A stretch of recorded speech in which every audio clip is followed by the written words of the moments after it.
Hello, welcome. It's all for women's football. The whole gang is back together again. No more holidays, no more hospitals, but plenty of football to talk about. All on the other side of this.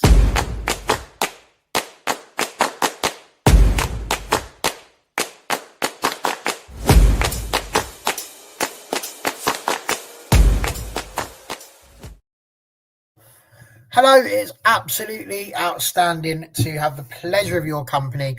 It's very strange. We was looking at a 7-day review, and my goodness, 7-day roundup, to be honest. And it's amazing because that 7 days is going to take about 3 days of what's just gone on. And then the next 4 days that are coming up, it's absolutely heaving in the world of women's football. But that's better than nothing happening, isn't it? Because then what a rubbish show that would be. Let's have a quick run round and see how people are. Freya, back from holiday. I mean, what could be better than this view as opposed to the one that you could see 7 days ago? Well, exactly. In fact, the first thing when I came back, I was like, I know where I'm going to be Monday night. So yeah, happy to be back with you all. Thank you very much. I'm glad you're here too as well, and I'm very pleased that I didn't forget you was on holiday last week. So well done, me. Picture she sent me. What a view. So jealous.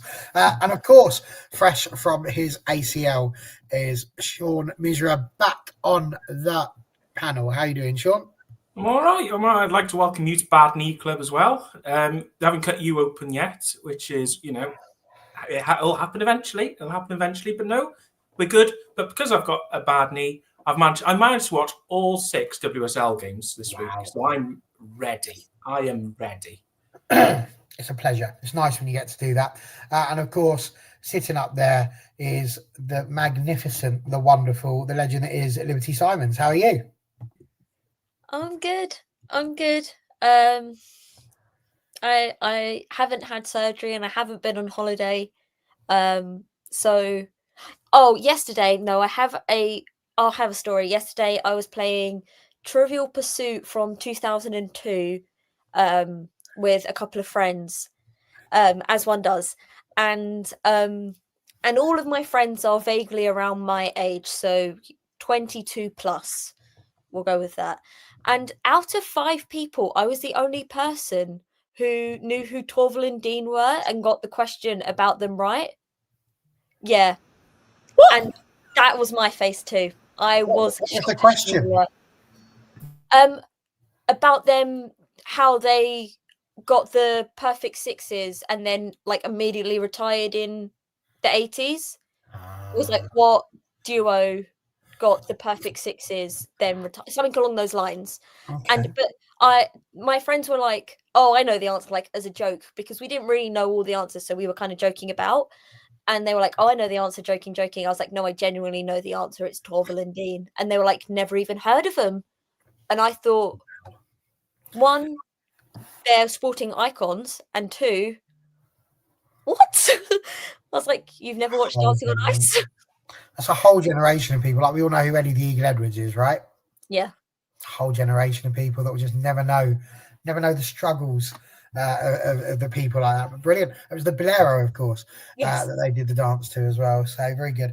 And if it was on ice, the one person who definitely wouldn't have been the winner and should have retired immediately after doing it, Gemma Collins, is the answer to that one. With potentially one of the greatest bits of TV I've ever watched. Right. Listen, that's excellent. What a story that is, by the way. Trivial Pursuit from 2002. How incredibly specific. And I love it. I'm here for it. I'd love to know what the current affairs were back then, but that is a whole different show. So let's move ourselves into the WSL. Now, of course, if you are here hoping for a little bit of Man United and City chat, get over on the WFC. You can watch that back. We have done that one to death. I'm sure it will be brought up at some point, but I don't want to start there. I want to start with what I feel is a huge result in the grand scheme of things in the top 4, or the big 4, which I like to call them, which is, of course, Liberty. It's Manchester City and Arsenal. You can't possibly have thought we weren't going to have this conversation at some point today. But 3-2, Arsenal had pulled themselves back into it. Chloe Kelly had given it just about everything she possibly could to the City fans, and it rotated immediately, came back and bit her on the backside as as they scored again, which was absolutely unbelievable, really. Arsenal not having the greatest of starts, a draw with Manchester United, a loss to Manchester City. They're now 3 points off of United. Freya, what have you made of that little top four race in general? If you feel like you want to talk about Chelsea United, now's the time to do it, because I'm not going to hang around on that too much. Okay, thank you. I think the weekend I was trying to dip in and out because I went, if anyone knows the ancient history, Mary Beard was doing a talk on ancient Rome, so I was there at the weekend. So I was trying to catch what I can, but yeah, City, after having not the most convincing start, and of course Arsenal, I'll let the others talk a bit more about that, I think. They just, out of this top four, I think Chelsea and United had the tightest game of the weekend. I know the scoreline with City and Arsenal. Sorry, the baby's trying to grab everything out of my hands. City Arsenal looked really tight, but really when you were watching it, it wasn't. Arsenal just weren't convincing at all. But yeah, I think out that it's the right top four, but I can see, well, it's not even the top four anymore, is it? Because Arsenal have fallen underneath Spurs still. I have watched the football, I promise. Yeah, Spurs are in fourth now. So you just think, looking at the table doesn't necessarily reflect the football that's been going on. But Chelsea, City, United being that top three, I do agree with, because they're really settling in. I know, me too. But yeah, Arsenal really need to sort themselves out, because that is not a Champions League winning team at the moment. But yeah, no, I was impressed that United did manage to get the point and take points of Chelsea, which is always helpful in the title race. But yeah, but I just want to say, Spurs being in that fourth spot, they have had quite easy games so far. So there we go. They're third. No, they're not. They are. They've jumped above United. City are second. Spurs are third. United are fourth. BBC Sport need to have a word with with WSL table, because they're still in fourth. Okay, third. There we go. They're third. Which says everything, doesn't it? If Spurs are third, that's the state of some of the football going on at the weekend. But yeah, it was. No. I've lost my train of thought. But yes, I think between Chelsea and United, a point was probably fair in that one. But yeah, Arsenal do need to sort themselves out. I don't know if I answered your question, Barry, to be honest. You very much did answer my question. You did it superbly. So well done. Especially whilst trying to look after a child, which is not easy. So fair play, 10 out of 10. Sean, same question for you, really. Top four, or the big four, rather. The usual top four, not as it stands at the moment. What did you make of the way in which that little, I don't quite know how to word this, that little group of games went out? Because for United, that was their second point that they've pulled off of Chelsea in the ridiculously long amount of time they've been playing them. And of course, Arsenal just losing out at the end there. It was a bit of a tricky one for him. What did you make? On that United-Chelsea game, I really like how United was structured for a vast majority of that game. I think last 20 minutes or so kind of got away from them, but I thought they defended really well, whether that be Letizia or Fallon making good saves, hung on really well. On Chelsea, that first goal and that final 20 minutes, do that for 90 minutes. Then you can be contenders. Then we can say, right, they're back. Because it felt like desperation is when they turned into this Chelsea team that I want to see more of on a weekly basis. So I've seen some bits of Chelsea where I'm like, right, if you can do that now on a really good basis for a good while, fine, you can have your favourite title back. And I still think they'll win the title, but anyway, that's bye-bye. Yeah, I thought City dominated. I'll be honest. I've had some Arsenal fans say, it was a very 50-50 game. Both defensives were bad. But, you look at City had 5 big chances compared to Arsenal's 2. City had double the XG that Arsenal had, more shots on target. You look at that Kasparai goal, which how did they muck that up? I will never know. Van Domsar making a good save from the Miedema header. I think there was another 2 in the second half. I thought City were all over them, and to be honest, it was the right result that City won. I think it would have been, because I think City would have been absolutely kicking themselves if they didn't win that game. And I have to admit, I was really not convinced by the Egglet hire, but early on, I've seen signs that, okay, fair play, I can see what he's trying to do, and it's better than Denmark, when he did at Denmark. So it's still early days, but I'm seeing some positive signs for City. Arsenal, Liberty will go in depth about this, so I won't linger too. We all know we want Liberty to talk about this. The comments are all ready for it. But in the same 5-game period, right? Last 5 games of last season, Jonas Eidevall did 5 league games last season, 8 points. Arsenal's first 5 league games this season, 8 points.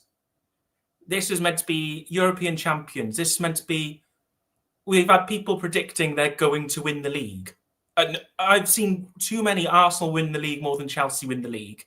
And I know you're wagging your finger at me. You can get back at me in a minute, I'm sure. But come on. You're European champions. Put some oomph into it. Put a bit of effort in, because there were too many passengers in that Arsenal side on Saturday.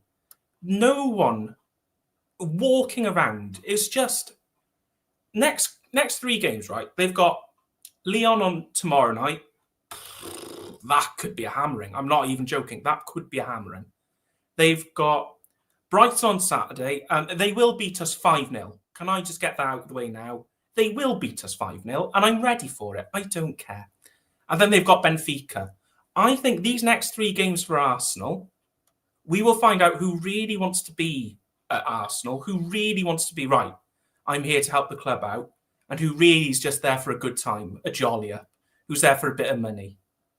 Because I tell you what, there needs to be a conversation about that Arsenal team, because not good enough. I mean, I think, Liberty, we are going to come to you and give you a chance to defend them now. But, I mean, it was an interesting one. I mean, Bunny Shaw obviously scoring for City to begin with. The goal from Caldente, I've got to be honest, was just absolutely sensational. A superb equaliser. Obviously, Kasparai gets the goal. Chloe Kelly thinks that she's levelled it, got a point, giving you a chance to come back at it. And then, of course, Iman Benet scores again, and it's 3-2.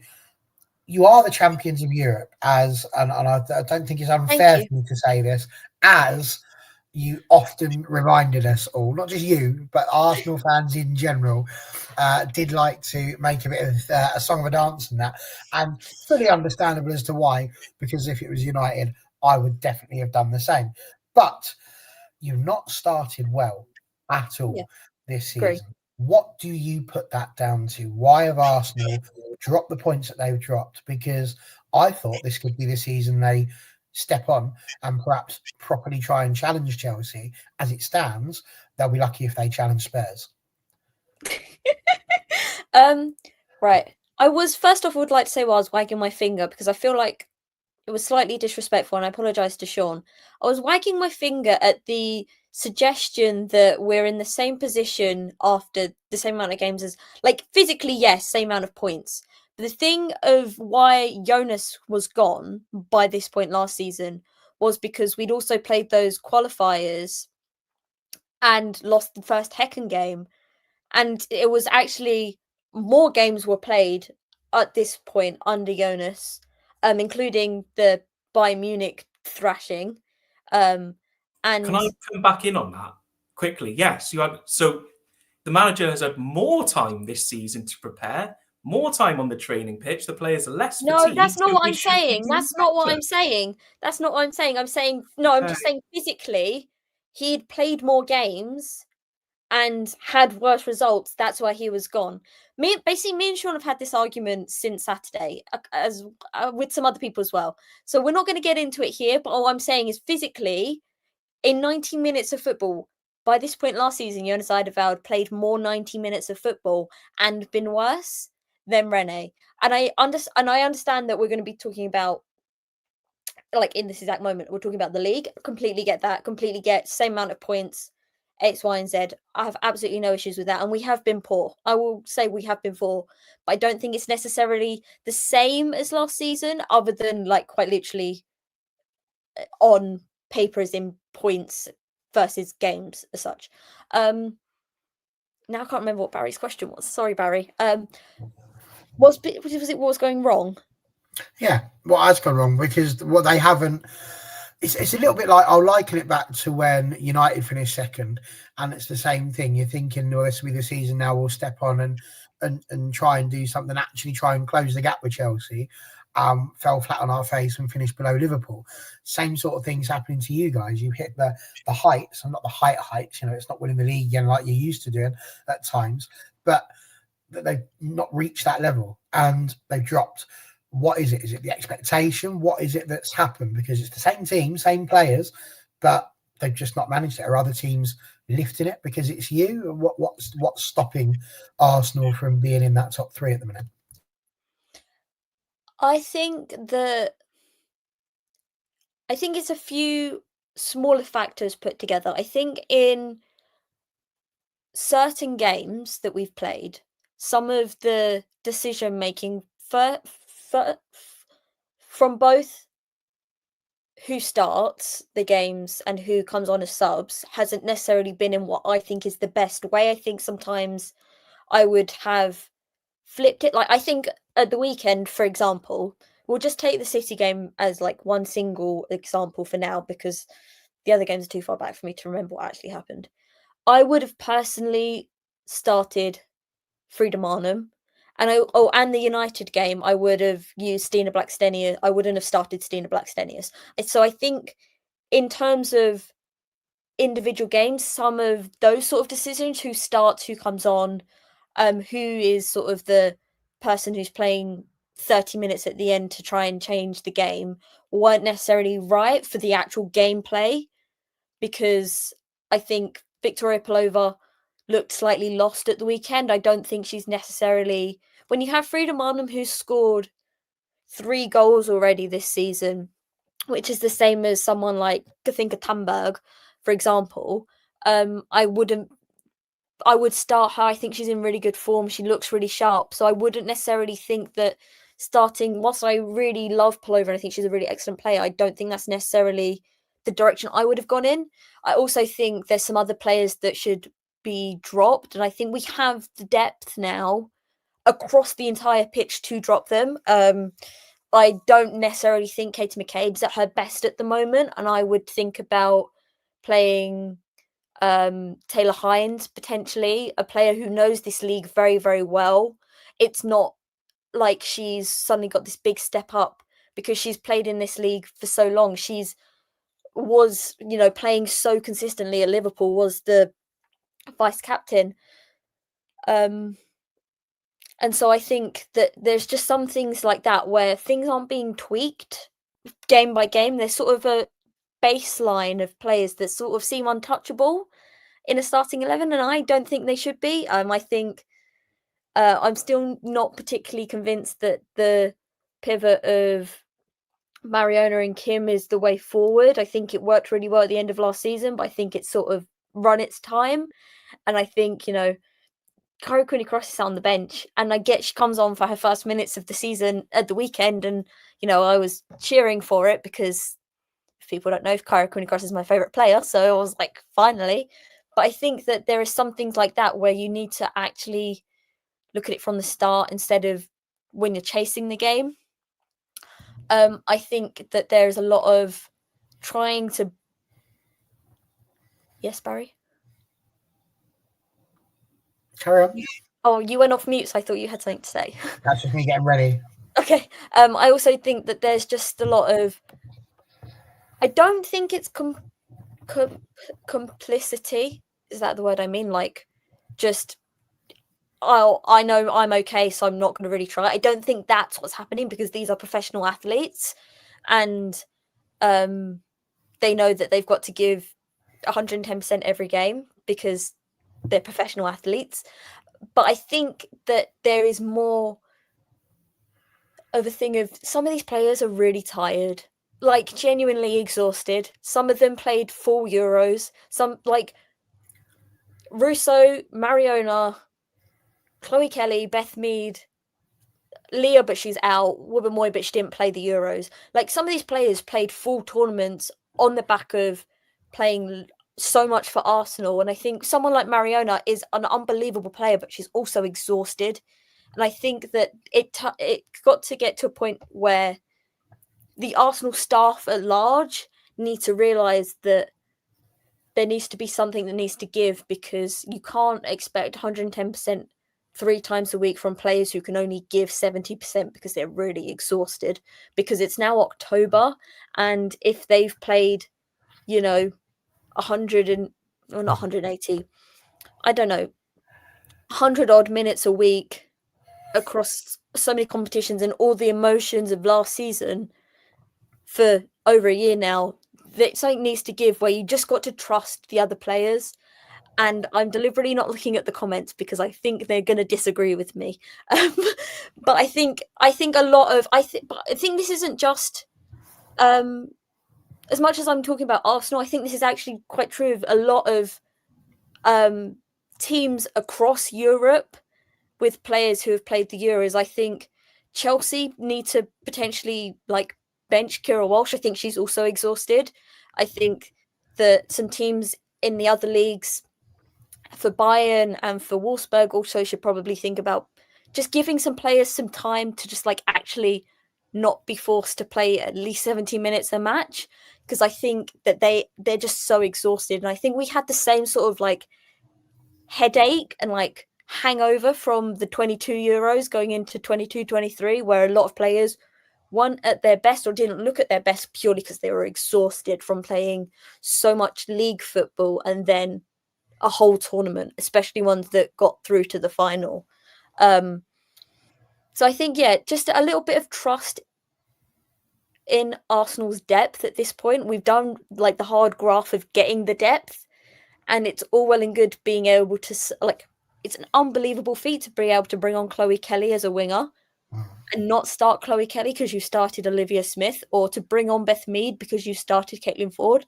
That is depth that 2 years ago we had one winger on the bench, and it was half a guess sometimes if she would or wouldn't be available because she was quite injury prone. Love you, Lena Hurtig, but it was quite on and off for whether she'd actually be available, and sometimes she was our only winger depth. So the fact that is an unbelievable feat, but they aren't the only depth, and they aren't the only ones that can change a game, especially if you have players like Kyra or other players that are more than capable of, changing games, taking shots from distance. Also think Arsenal as a whole football club really scared of taking shots from distance. Just let somebody let loose a couple of times. Sometimes it works, especially if maybe not against City, but maybe against, no offense, a Villa or someone slightly lower down with. I'm sorry, Freya, that was a low blow. But I was just thinking about the game. You know what? I was going to agree with you on a point there. No, I'm not. I'm sorry. I'll make a dig of United and Brighton later on to even it out. But I think that there's I think it looks quite big of an issue for Arsenal because everyone's expectations of Arsenal are so big this season. I think it would have been easier if we'd have lost the final and we would have been battered by Barcelona and sort of didn't have this big title over our names. I genuinely think so, because the expectations would be so much lower. They'd potentially be well, you got to the final but you didn't win the thing, so it's okay. But because you have that name on your shoulders, the only team to have it twice in the league, let alone once. But I think that is a thing that you have to live with, but you've got to just have faith. Faith, trust, and pixie dust. And I do. You think doesn't have to? I do think Chelsea has the same pressure. I didn't ever say that they didn't, but they also didn't win the Champions League, so it's different because they won. They have the same. They have the same pressure, but it's different because they won the treble, 100%. It's the same kind of pressure, but Yeah, I I think the people are jumping in and talking about trying to say, what about Chelsea? Chelsea have got pressure. It's the level of whataboutery that I don't think is helpful at all in any of these conversations that we tend to have. Chelsea, yes, they've got that pressure, but Chelsea had this level of pressure as well when they won it the first time, and then they've just built on that. They've done incredibly well. I don't think pressure, it's literally pressure right now for Chelsea, because everybody's expected to beat them and nobody can. They just keep on going. They're like the bleeding Duracell bunny. So it's not the same thing. It's no different to United. United winning the FA Cup, they had the expectation. They've managed to make it to the finals, but they don't necessarily win. It's not, I don't think, just because one team's feeling pressure. How they react to it is different. And I think that's what we're talking about here, is the reaction to the pressure and the reaction to everything else there. So I don't think it is an excuse necessarily. And the tiredness one, I think, will be very interesting when I start talking about Spain. So I shall return back to that in a minute. But for now, we're just going to take a quick look at the remainder of the league. And obviously some very interesting results there. Not least, sorry, Sean, Spurs defeating Brighton 1-0. I was really annoyed about that because I had Brighton down as winning that game in the Predictions League, and absolutely done me over. So cheers for that. But yeah, Spurs won that one. Villa managed to beat West Ham, which was quite nice. Yeah, they did. And Leicester drew with Everton. And of course, London City Lionesses defeated Liverpool. So some really big ones. I will come back to you, Liberty. I'm just going to give the other two their chat on this one. So remember it, write it down, and then you can throw that one in at the end. But Freya, talk to me a little bit about the rest of the league, because West Ham and Liverpool, without a win currently, I've got to say it is lovely to have you back, Emily. I was starting to wonder if we'd ever see you again with Liverpool having the sort of season that they're having at the moment. But she's back, so that's great news. So yeah, what do you make of the rest of the table at the moment? A good win for Villa, Yes. and not so great for West Ham and Liverpool. No, I think I am worried about Liverpool, and I think we've been saying this, well, since the start of the season, haven't we? I think Gareth Taylor was quite a lazy appointment by them. He definitely wasn't the best shout, and I think his style of, boring football, that kind of got monotonous at City. It's getting monotonous at Liverpool. This isn't the same Liverpool as last season. Like, I know so much has happened, especially emotionally, of the past couple of weeks as well. That's a huge factor in it. But yeah, Liverpool just, I don't think he's what they need. And I don't know, Emily, I can't remember if we've had that chat and if you've commented on it, but yeah, I just think they need that creative spark and they need something extra, because this isn't what Liverpool are about. West Ham, again, they're so hit and miss. And in the first half, they had some really good chances, but again, they just weren't clinical enough. Fionn Morgan looked like she was in two minds whether she was going to shoot or not, and you just think you need players that have that confidence. And I think when you're bottom of the table, you don't have any points. Villa have been in that situation many a time, but you lose that confidence, and they just need a goal. They need something to get them going, because the last thing you want to watch is really disappointing, heartless football, without that spirit in it. So yeah, I really hope it turns around for them soon. Villa's goals, if people haven't seen them, please go back and watch them, because Kirsty Hansen, bloody hell, she needs to take a bow for that one. And Lynn Vilms finally scoring from a free kick, and she's been trying every single game since the season started, and she finally got it in the back of the net, and it was just it was the perfect ending to that one. Brighton should have got a point. Tottenham really got away with one there. Not happy with that game at all. Again, I don't know if people thought, was it a penalty? Should it have been a penalty? But yeah, London City as well. That shouldn't have been a pen either. But yeah, guess who was on my bench this week in fantasy football? Bloody Linari. And she got 15 points and she was on my bench. So I'm fuming. She wasn't in the team last week.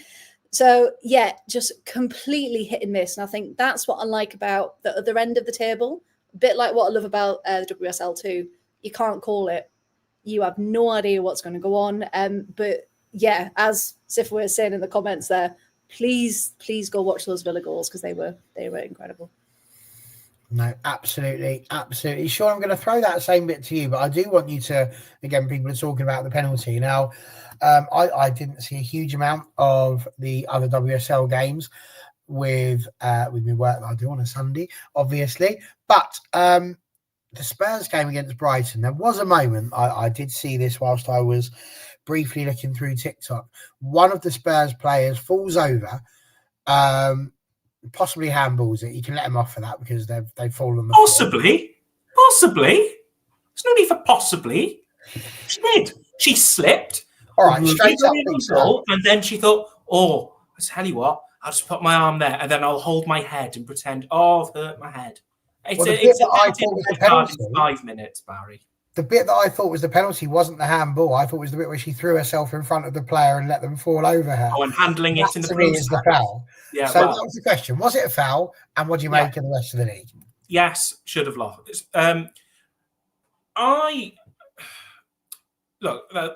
should have been a penalty, the first one. We had another incident in the second half, I think 50-50. But overall, I don't think Brighton did enough to win the game, to be very honest. I'm really impressed with Spurs. I think they nullified us really, really well. I think Martin Ho is setting up in a way that he wants, and he's getting the best out of players who aren't necessarily the best players. But I think everyone knows their role. Tandberg's had a brilliant start to the season. I love how she floats into these sort of pockets of space that no one really picks up until the very last minute. I think really, really good. People saying, I'm negative about we're going to lose to Arsenal. Yeah, Brighton won't have Kafaji, won't have Ajman because he can't play against your parent club. Frank Kirby might not be back, and Shamaka Nandozi is not a striker, and she can only do so much for us in goal. And I know our recent history, and I know we're going to lose about 3-4, 5-0, and I'm okay with that because we're not looking for a title, we're not looking for Champions League. I'm perfectly happy with mid-table. That Liverpool London City penalty is quite possibly the worst decision I've seen in a really long time. And I've seen some. I thought the Brighton one wasn't great, but that, I'm sorry, how can Nikita Paris stud the goalkeeper and then that's a penalty to them? I mean, I will say I had a look at the referee and needless to say, wasn't surprised. What's the other game we had? Everton-Leicester. Leicester are... I'll tell you what, they've got something. I don't know what it is, but they've got something. I do think they have a never say die attitude. And I really like the way they came forward because I think Everton had a good couple of chances in that game to really end it, but didn't, and allowed Leicester back. And to be fair, when you get given opportunities, you have to take them, and Leicester did. I'm really disappointed with Everton so far. I think we were all quite high on them in the season preview about maybe finishing 5th or 6th.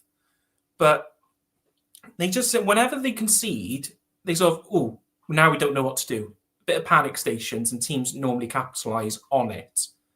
And yeah, it went ahead, good goal. But yeah, Everton need to find that bite and that drive to really get them back to where I think they should be, which is towards the upper mid-table of the WSL. But no, impressions are West Ham are really in trouble, really, really, as are Liverpool. But honestly, so impressed with Spurs. Yeah, I'll be honest, with all the chat about Everton, I did consider getting some new panellists with all of that. Then I realised that you guys are the best in the biz, so didn't bother doing that. Liberty, loving the little dancing that's going on there. I don't know if you've got a bit of Hanson going on in you with all that going on there, but go on, same thing for you. I hope you remembered what you were going to say. Off you go. I have. I was dancing because I really like when people praise ex-Hammarby players.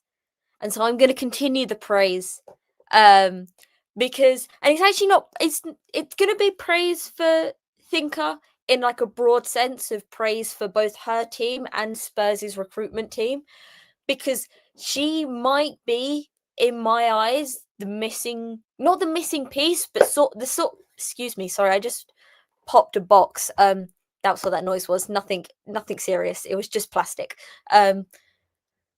She might be the sort of player Spurs have really needed the last couple of seasons, where in the sense of somebody who can just have the like extra 5% that they've needed, especially in games where, you know, it's not going to be a big high score. It's going to be a 1-0. It's going to be a 2-1, you know, to win the game.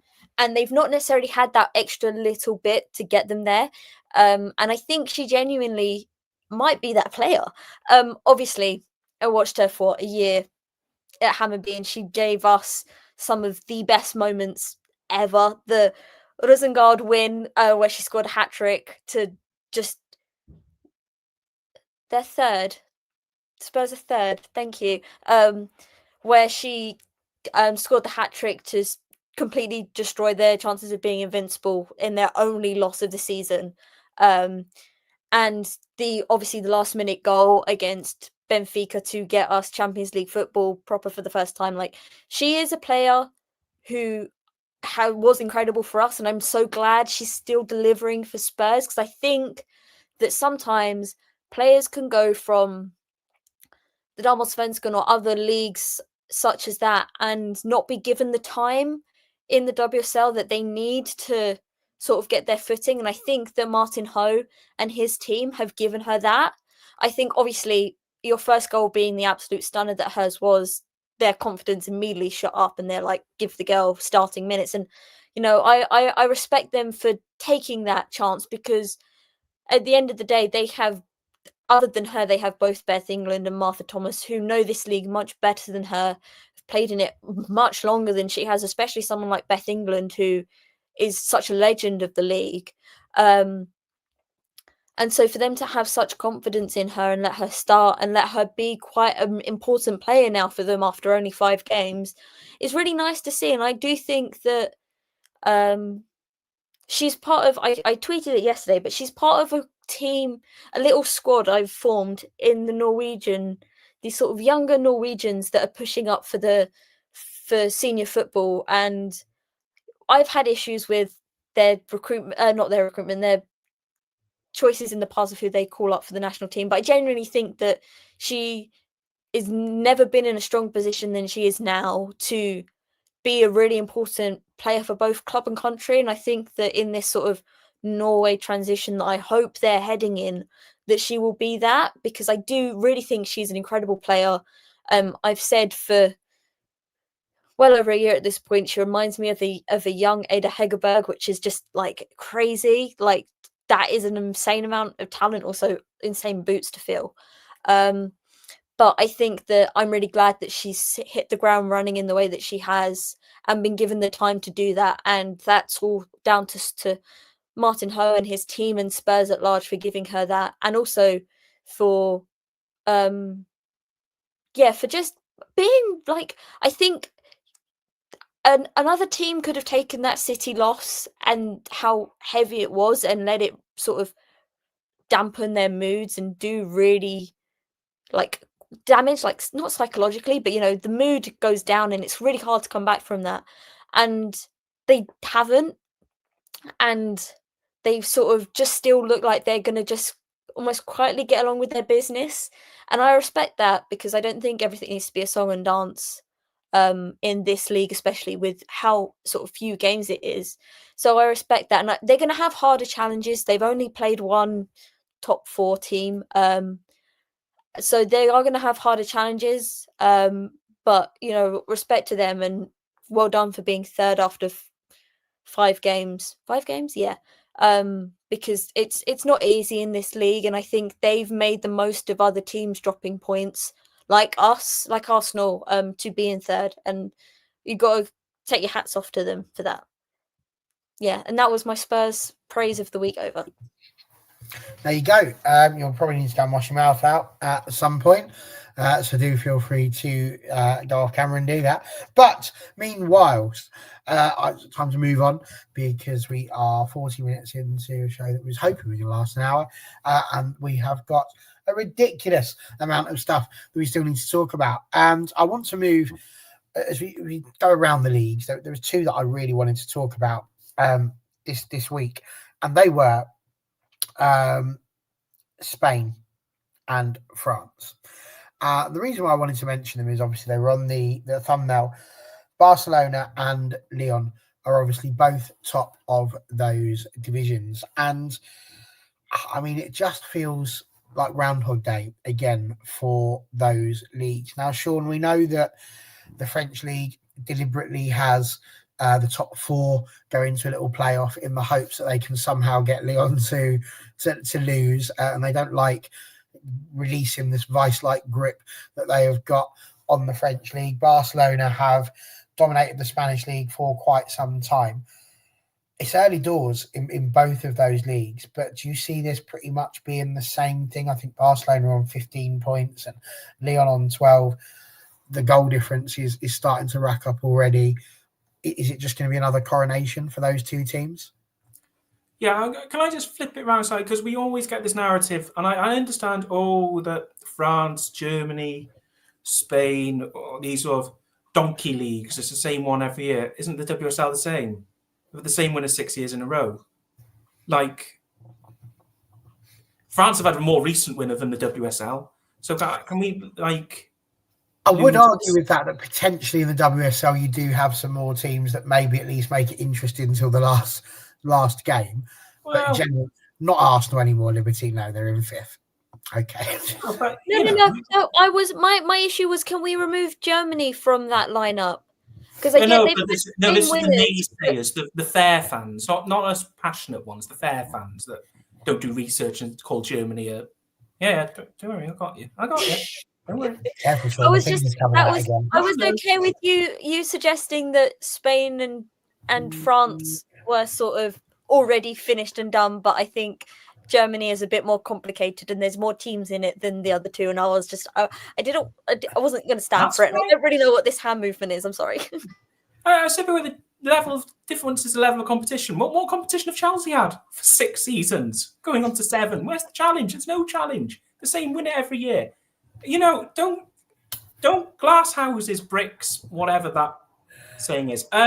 On the leagues themselves, I think the problem you've got with Spain and France this season is the team that's meant to be finishing second and meant to be doing well have had a terrible fall-off at the start of the season. Real Madrid, PSG, underwhelming is an understatement. PSG are a mess at the best of times, but this is one heck of a mess they're getting themselves into at the minute. The manager's new, obviously, his first role in women's football, and the squad that play. I wouldn't want to manage PSG, and even the wins they've had so unconvincing. Even the 1-0 against Dijon, I think it's Kashawi scored a penalty 65th minute for a 1-0 win at home against Dijon. Come on, do a little better. And then Real Madrid, what are they doing? 6th, I think, 5th or 6th. It's one or the other. That's not where Real Madrid should be, 5th. But you have to credit teams like Tenerife and teams like Real Sociedad, again, who have had really good starts to the season. I really like what Sociedad are doing, getting Edna Imade on loan from Bayern after a great season at Granada, I think could propel them into that conversation. Atletico Madrid are looking good, but, it's these teams that are meant to be the good, they're doing badly, and that's what's reflected about. It's not Bayern, it's not Bayern, Barca. It's not Barca and Lyon's fault that they've invested and people want to go there. Pull your finger out, Florentino Perez. Pull your finger out, Nasser Al-Khelaifi at PSG. Come on, back your teams. Make it exciting. But they don't. And that's the real problem. That was a bit of a rant I didn't expect to have. But yeah, it will be more of the same because people don't bloody do enough. You went for it, Sean, and I love that. I've got a question for you, Liberty. I shall throw it back to you in just a second because I'm going to throw on the old conversation that you were having earlier as well. But Freya, just the same thing for you. I know that the Italian league obviously kicks off this week, and all sorts of things could happen there. Who knows whether Juventus will be in the same situation as these two teams? But Barcelona and Lyon, they're bossing it. And Lyon, yes, only 3 points clear, but still, it doesn't look like any of them are going to drop off. Yeah, I think when you've got teams that kind of are established champions, and this is what we said about Chelsea as well, once you're so used to being at that top level, that's kind of your default and like your baseline wherever you go, and it would take a lot to kind of derail that. So I think once you've got that mentality, you are up there, and then the club then invests. And I know it can be a deadly cycle of, oh, well, we're doing well, we'll keep investing, so then the clubs are on board.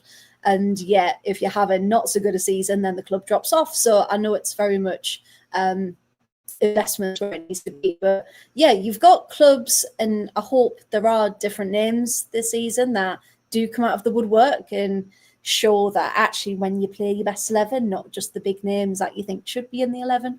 And when, I hope someone does mix it up. But at the moment, the way the leagues are going, no, I can't see too much disruption. But we've also seen teams do really well in Champions League are not in their domestic league. So it could be another case of we didn't see, some teams coming.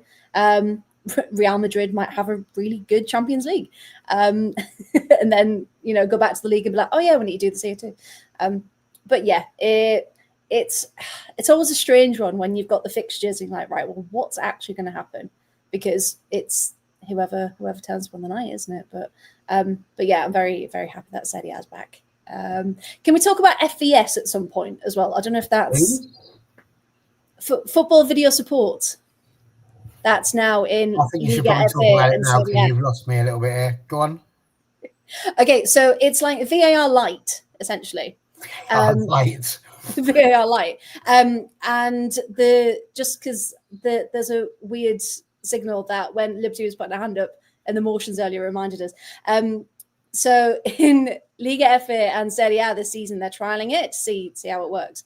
And already there's been red cards given when initially they weren't. And, it's really, really good. And the WSL needs it, essentially, with everything we've been talking about, especially this weekend. And essentially what it is, each team gets 2 chances, a bit like a tennis when you can kind of go back to the calls and see if you can disagree with it. And to get the linesman's attention, you've got to do a rotation with your index finger. It's just like, and then you've got a part and you've got to pass it over. But yeah, there's essentially a monitor on pitch side so the ref can go over and have a look. So yeah, it's meant to be just a quick thing to do it, and it's really worked in some instances as well. It's not very quick though, is the only issue. Some of the games have had about 10 minutes added on because of it. Like, yes, it's the idea is good. Yeah, the actual execution not so good at the minute, but it's like Luke says, it's things that it's new. Hopefully it will get quicker. Hopefully it will get easier. And then it'll just come down to, because I think Barca's first game of the season, they checked every single goal. Yes, they did. They scored like 8 times. And you're just like, no, that was a clear goal. You don't need to check that. So yeah, a lot of teething problems, but yeah, the actual idea of it is very, very good indeed. But that was horrific. I saw that in the Barcelona game, and that really did frustrate me. Yes. So it's only meant to be two challenges when the manager actually signals for it. So it shouldn't be for everything. I love that idea though, because I've argued that for a long time, that people should have the opportunity as a coach to go, no, I don't agree with that, and then have them just go and have a look at it, not have these people in their ear talking all the time saying, oh, this is what we should do. So I quite like that. Quick aside, one of my favourite darts players when I was younger was a guy called Bob Anderson, because he was born in Swindon, the same place as me. And every time he got a 180, he would do that with his finger.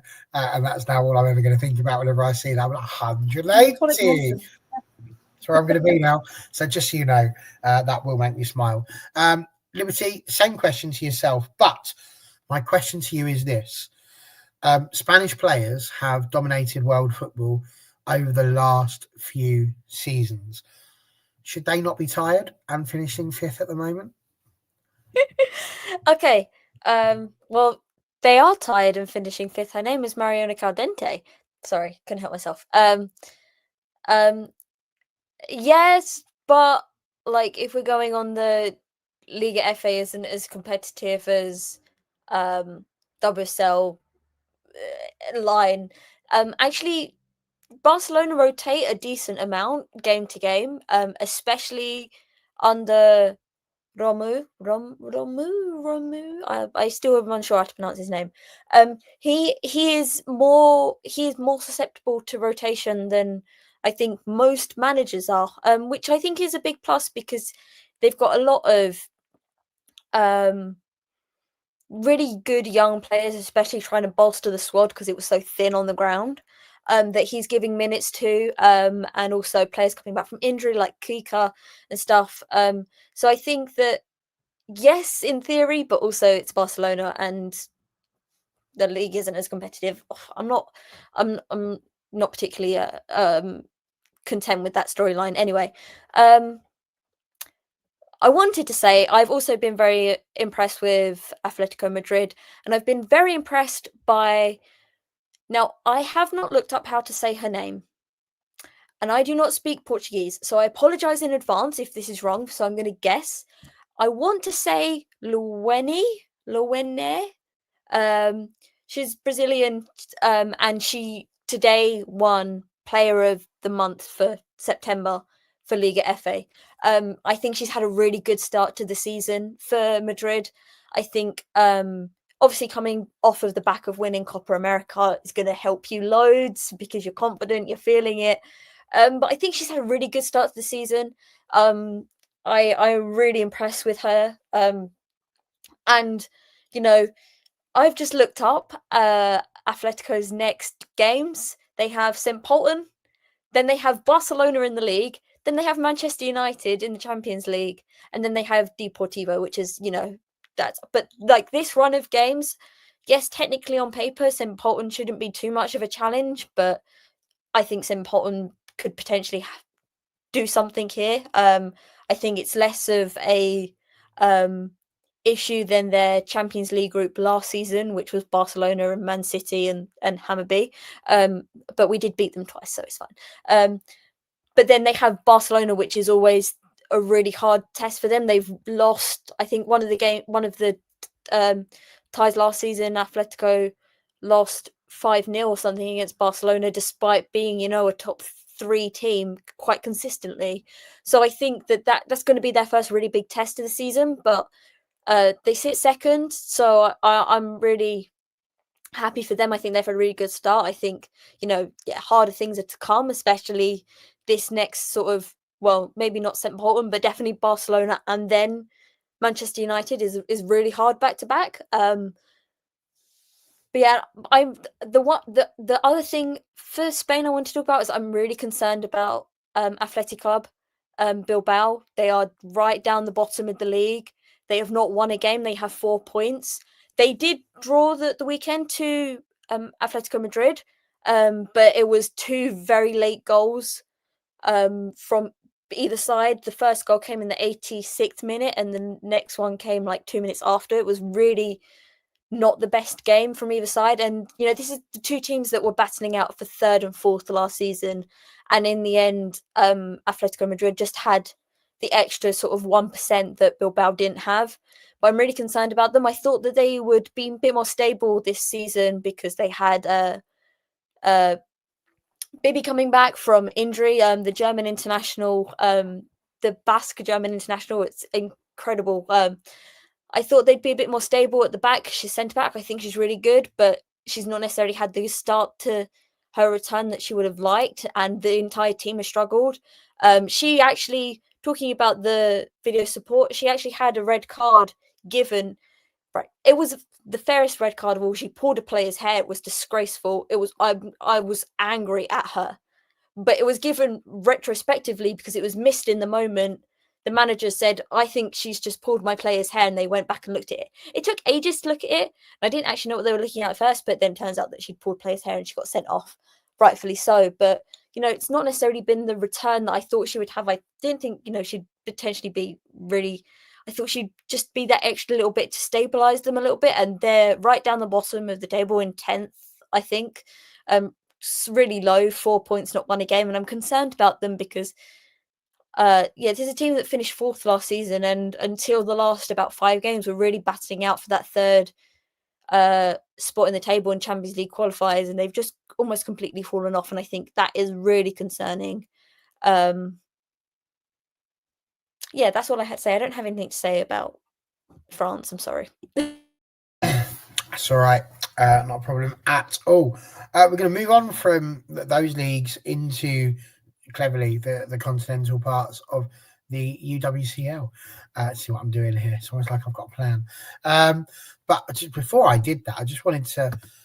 I'm not sure they are. I mean, that's what I've been doing whilst Liberty was speaking, just to be sure. It definitely says, as far as 6 days ago, that you can get it all as part of existing subscriptions. So it shouldn't cost you any extra than you normally pay should you want to watch Mickey and Minnie Mouse in their usual stuff. I think that's come from, was it on the Arsenal website? It said Disney Plus Premium or something like that. But it's not, it's just Disney Plus as in the one you need to pay for. Not somebody asked Disney's like help desk situation, and they said all the games will be on normal. If you've just got Disney Plus, you're all good, you'll be able to watch them.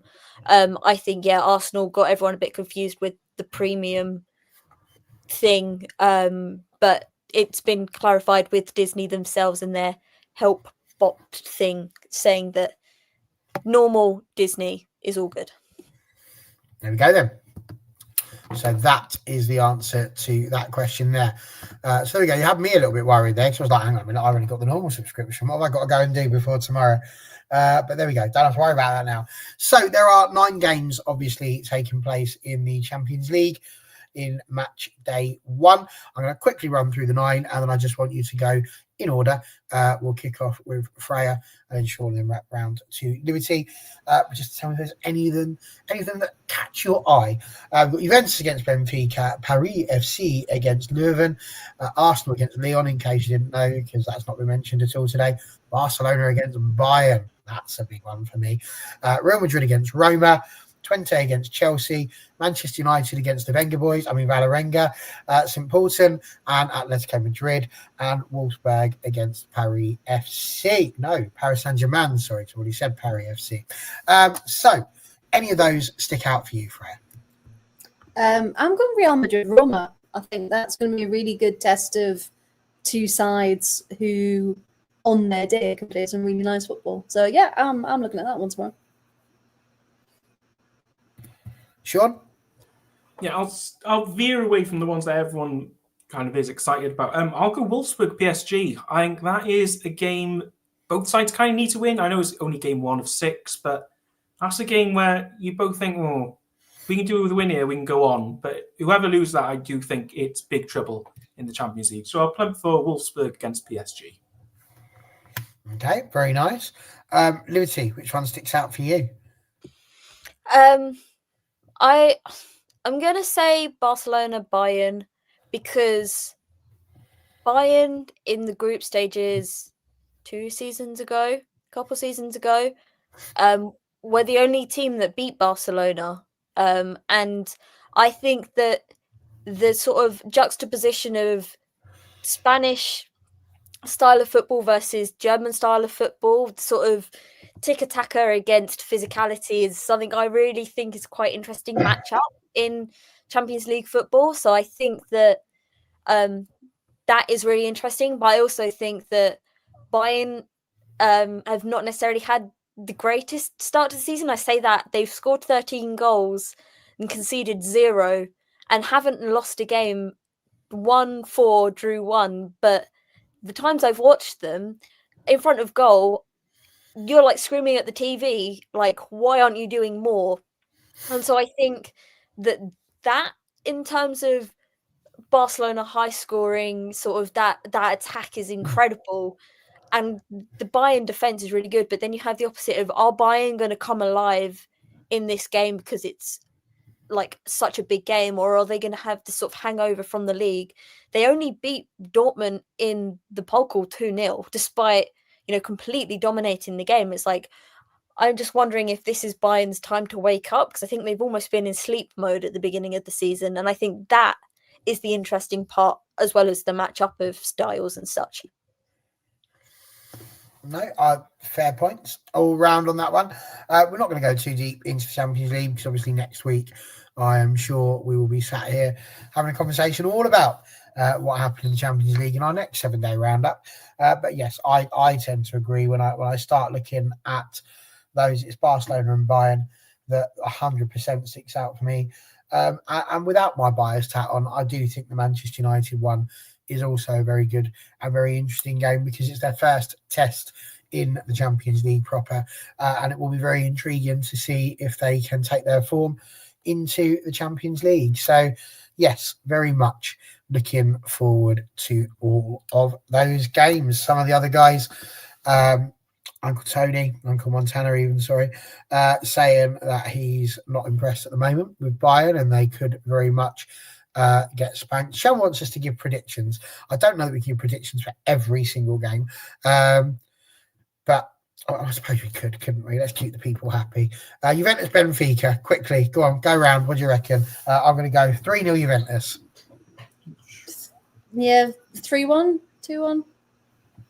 I'll go 1-1. I'll go 2-0 Juventus. Interesting. Paris FC against Leuven. I think Paris will win that. I'll go 3-0 again to Paris. 2-0 for me. 1-0 Paris FC. I'm going to say 2-1 purely because I think that it's sort of you don't really know what you're going to get from Leuven. So I think they'll get a goal, but I think 2-1 to Paris. This one could potentially cause the internet to crash. Arsenal and Lyon. I can't believe I've put myself in a position of going first every time. Listen, if it's the Arsenal that won the Champions League that walk out, then it's going to be a really good game. If it's the Arsenal that turned up against Manchester City, it could be a tricky one. So I'm going to sit firmly on the fence and go 2-2. Freya. I might go 3-1 Lyon. Sean, I saw your look of absolute disgust at mine. Lyon are going to... I can't tell you how much Lyon are going to walk this. I'll go, you know what? 5-1 Lyon, and I'm not even joking. Wow. I like that you're saying, wow, like match day 1 3 seasons ago, we didn't beat Lyon 5-1. So I think it's a possibility. I wasn't saying that. I was saying it's a possibility. It's, the opposite's happened before. I will say... Somebody said 3-1 Lyon. I agree. I'm going to go 3-1 Lyon. I have no faith anymore. No, the faith is welcome. Barca and Bayern.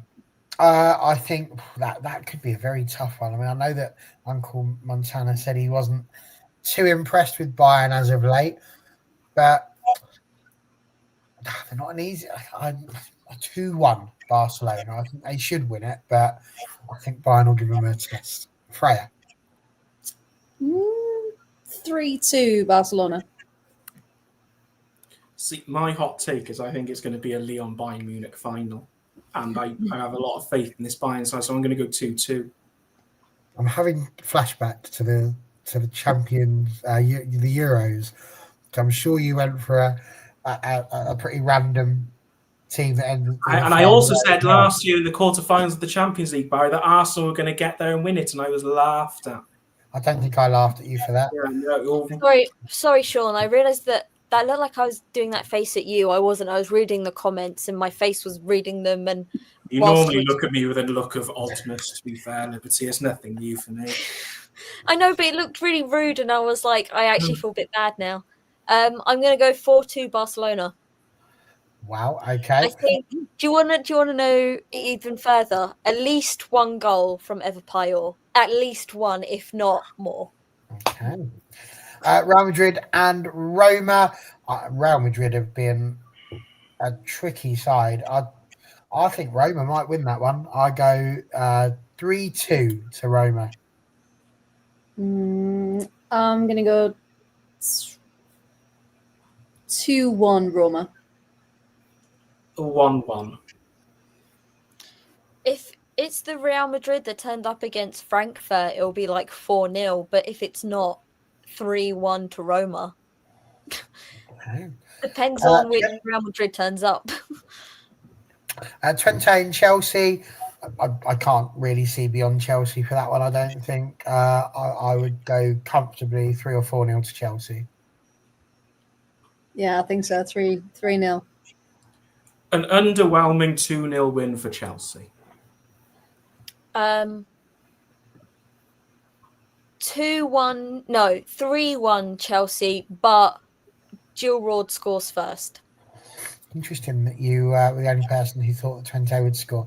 Man United against the Wenger boys. I'm confident. I am confident about this one.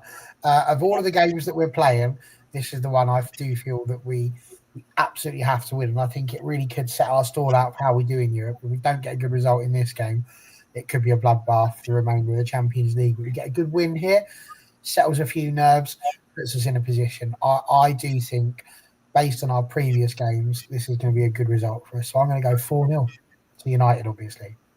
To Valerenga. I might go 2-1 United.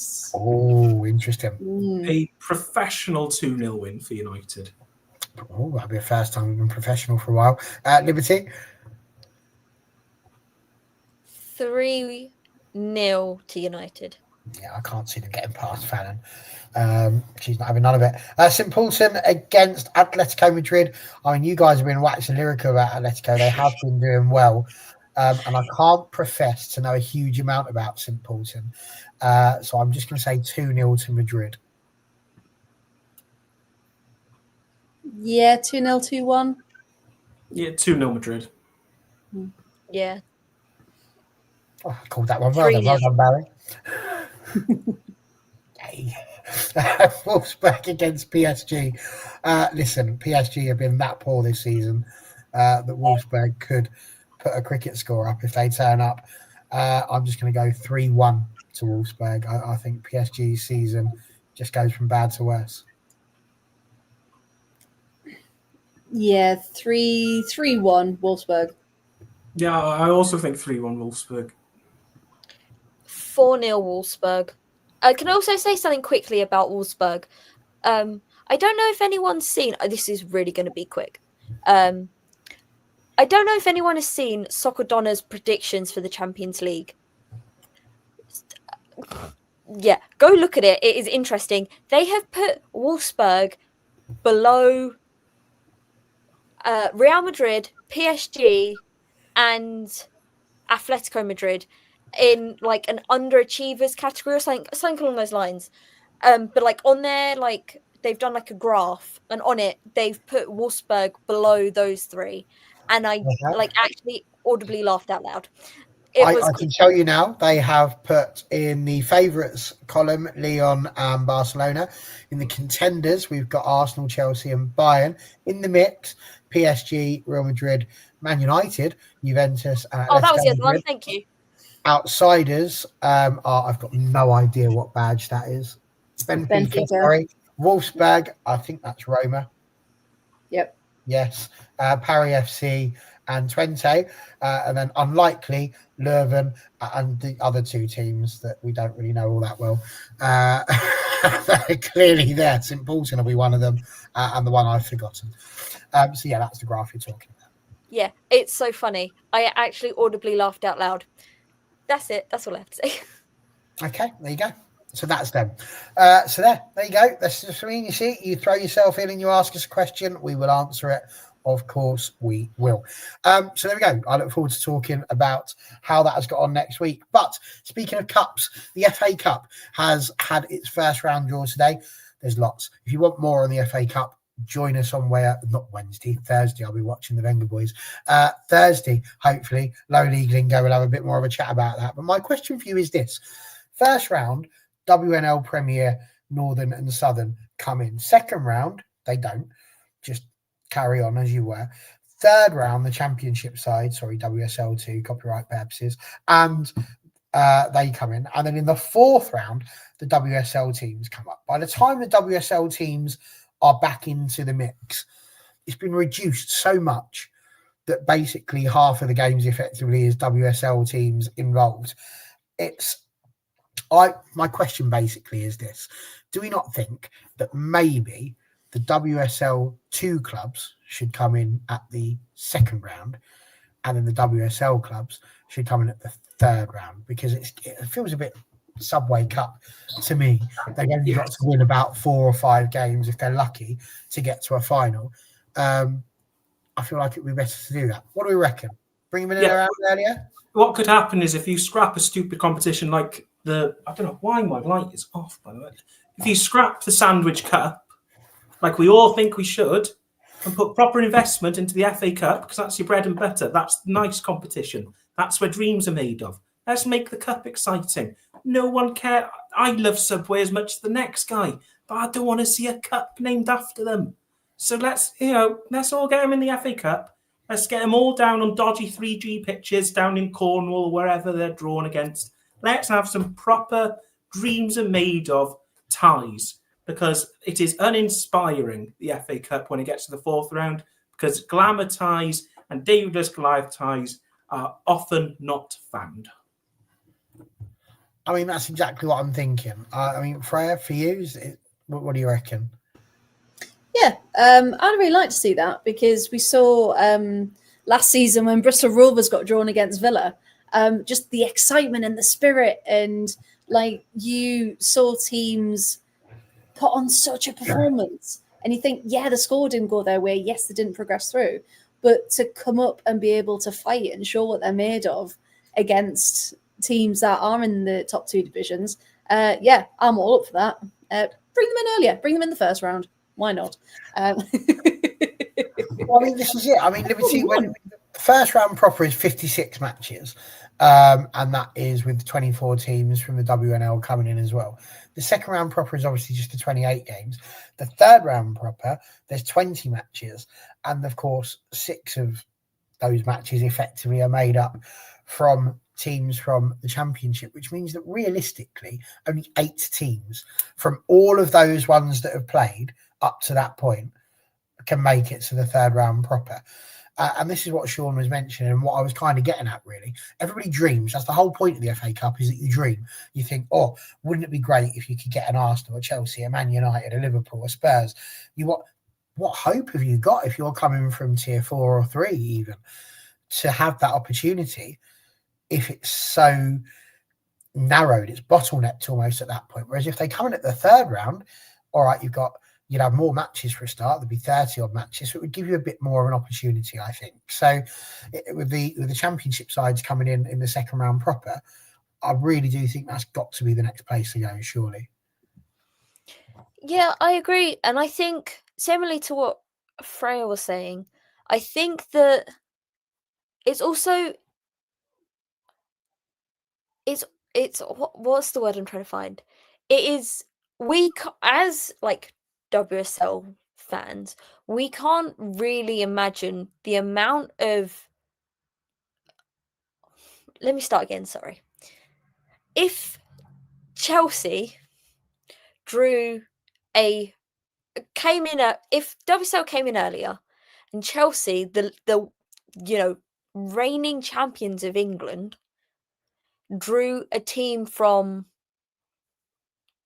the 5th tier in their first round, the amount of money that would automatically go into that team purely through ticket sales, through fans going down to wherever it is, to them buying a program, buying a drink, buying snacks, like normal fan things that you do on a match day, the amount of money that would go into that team automatically purely because they got Chelsea over a different team, because of the amount of, Chelsea fans that would travel to wherever it was, because if it's probably the first time that team's ever going to play Chelsea or Arsenal or City or Villa or Brighton, anyone, is unbelievable. And I think when we think about trying to grow the lower leagues up in women's football, is those sorts of things that I think have more of a tangible impact than others. Because say it's 100 Villa fans go to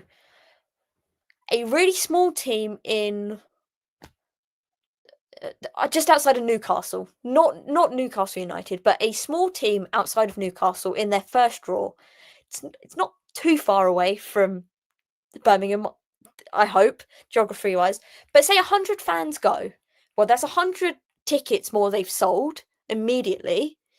Even if that is £5 a ticket, 100 tickets of £5 is £500. I can do that maths.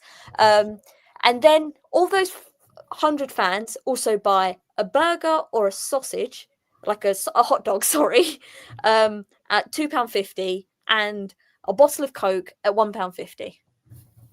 Like, the amount of money that is immediately given to those teams that do not have, backing by WSL football, don't have, professional help, sometimes are completely independent and are just run by people who just like really care about football and want a local women's football team.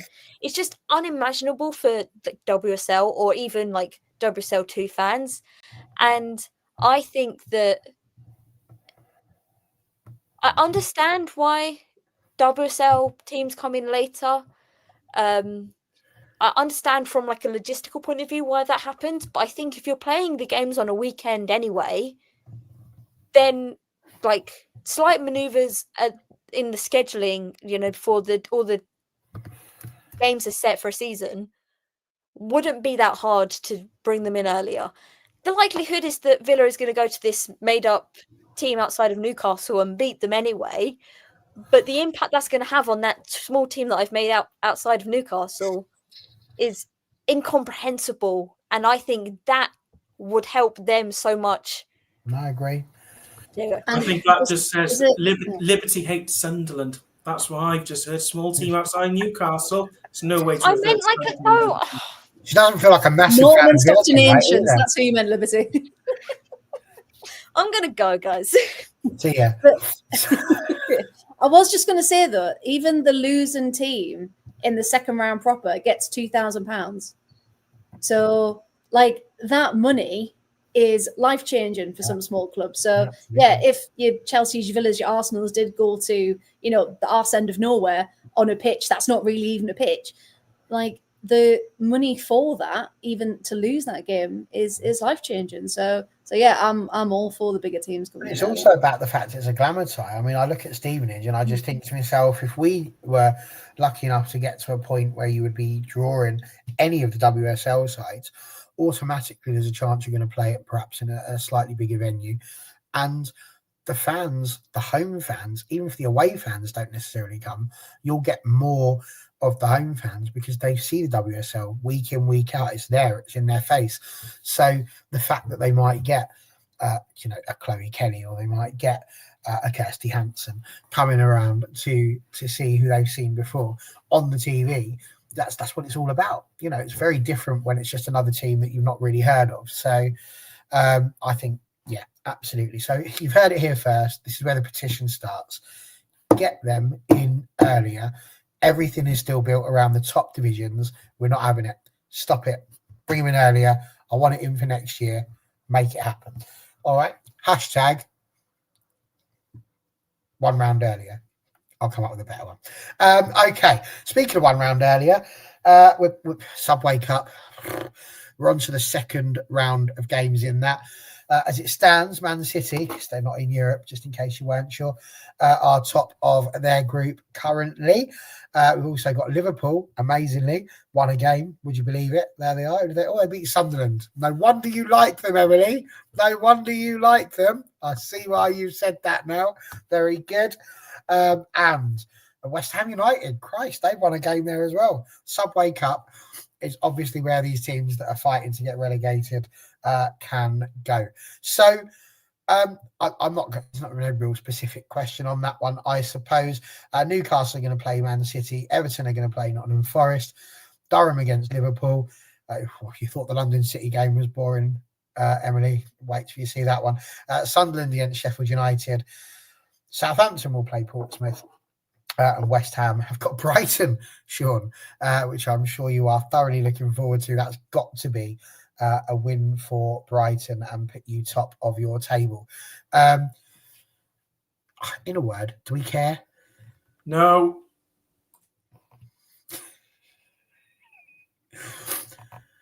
Liberty, do we care? I care for the teams that aren't doing well in their leagues to get a chance for some confidence and some goals and some wins, because I think that is, whilst the Subway Cup is a bit silly in places, I think that sort of thing to get some confidence and some goals in teams that are, doing really quite poorly in the league is good, because otherwise they wouldn't have any midweek football and they'd just be sat twiddling their thumbs thinking, oh my God, we were so bad at the weekend, for 7 days until they play again. And I think that maybe, some confidence never hurt anyone. No, it didn't. I mean, Freya, it's a weird experience for me because I'm used to being in this. And in fact, if anything, I'm used to being knocked out by you and your administrative errors. But you're welcome. I will never forget that, and I will never let it go. But no one it's weird because we're not in it. I'm not really fussed. Like, I'm not looking at the League Cup this season and going, oh, I must be all over that. I didn't even know the scores. I hadn't paid attention to the first round of matches. And I would imagine this is how teams like Chelsea have felt regularly.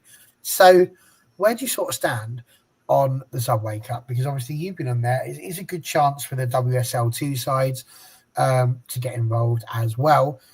But I mean, we know, we talk about the format a lot. It's not the format I'm interested in chatting about, really. It's about the worthiness of it as a cup. Sean's mentioned scrapping it and just put the money into the FA Cup. Is it a cup that's in danger of just sort of losing the support, really, of the fans? And if so, is it worth trying to revitalise, or should we just get rid of it? It's hard because I agree with Liberty. It's a great confidence builder, especially for your West Hams and even your WSL 2 sides. For Portsmouth, aren't doing great at the minute. So for them to have a South Coast derby this week, against Southampton, that's going to be a big moment for them as well. So it needs revamping. It's not fit for purpose at the minute. It's just, but for the teams that need it, it's really, really good for that consistency. Get more minutes in the legs, and even getting some academy players in, get some, trying some different things out. So yeah, it's beneficial in that sense, but I really wish it wasn't geographical. I'm sick of playing the same people over and over again. Villa Leicester's just, no, thanks. I'm good. And Villa Spurs as well. I'm sick of bloody playing Spurs. Every single bloody group. It is regionalised as well, which is, so it is just the same thing again and again. It's very American. They don't mind doing that, playing each other. By the way, Barry, I love that. One season in the Champions League, one season away from the Group G, and look at you on your high perch. Oh, I remember when we were in that competition. Oh, I remember all those localised games. Bloody poo-pooing on a smaller clubs because we can't have the wages you have. At what point do I get to sit on a high perch? When do I get to do that? Okay, so now you've got the Wenger boys, your so-called Wenger boys on a Tuesday. Oh, I remember that lowly competition. Hey, get back to your roots, Barry. What's happened to you? I've been carried away by the wave. Unbelievable. What can I say? This isn't you, Barry. This isn't you. No, it's not. I like Subway Cup, Barry. I don't like Champions League, Barry. Ready? Oh, no, Barry. I just point out, when I asked you this question, rather than coming up with all this, you just went, no. You said one word answer. And a minute ago, you wanted to scrap it. So don't start coming out as if all of a sudden you're the saviour of the Subway Cup. But, right? Exactly. It's like, I'm not saying I hate it. It's a terrible format. It needs revitalising. But there we are. Swiftly moving on. Absolutely slip away. There's no time. So let's have our final chat, which is, of course, about the Whistle 2. And it's all going on there. Charlton's still just about unbeaten, having played the 5 games, 4-1 and 1 draw. But Birmingham, they have been defeated by the mighty Southampton and on 10 points. So lots going on there. Ipswich and Portsmouth still the bottom 2 sides down there, but Ipswich with a win has just moved them up ever so slightly. It's tight down the bottom. Portsmouth on 3 points. They're only 3 points away from 7th, though. There's only 5 games gone, so there's no major surprise there. But that just goes to show the bottom half of the table still very much all in for relegation. 5 points difference between Charlton and Sunderland in 6th. just quickly round, Liberty, we'll start with you. Your thoughts on the Whistle 2? I like that you're calling it the Whistle 2. That implies that the WSL is the Whistle 1. I think that I'm the worst person to ask about this, can't lie. Excellent. Right, we'll move on then, and you can have your chat about your little chat and a thingy. So we'll go on to Sean, we'll give it to Freya, and then I'm going to try and say a word that I've only said before in my life once. So there we go. So Sean, there we go. Whistle 2, go for it.